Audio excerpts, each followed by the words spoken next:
Hi friends, today's book is called A New House for Mouse.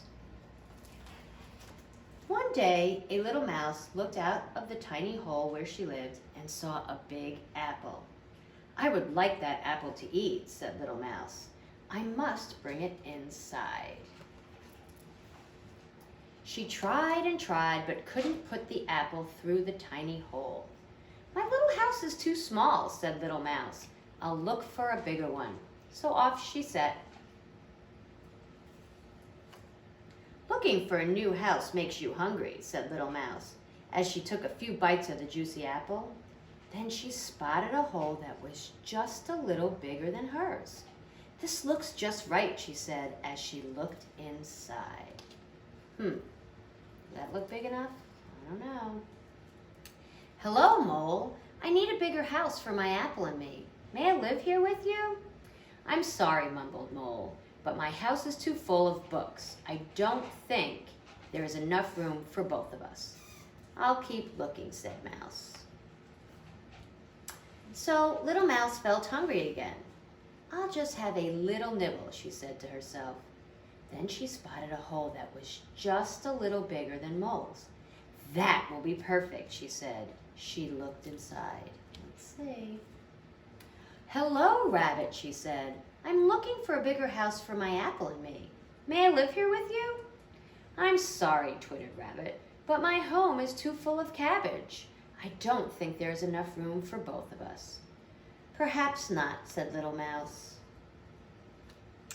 Little Mouse set off again, but she was still hungry, so she nibbled on the apple as she went.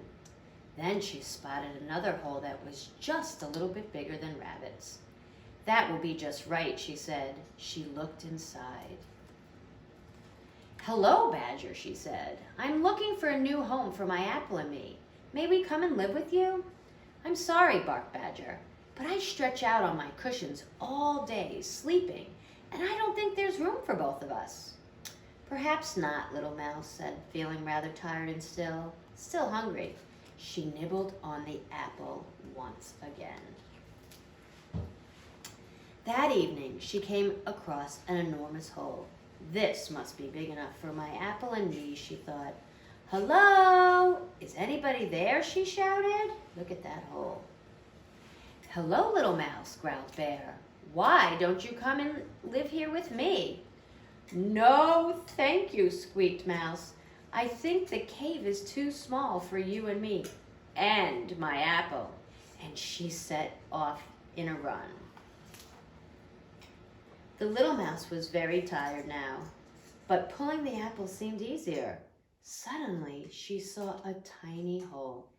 "That looks perfect," she squeaked. She looked inside.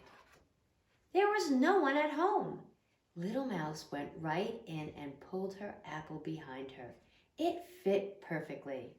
"I knew I would find somewhere just right for both me and my apple," she said, and she climbed into her own bed and fell asleep. The end. See you guys tomorrow.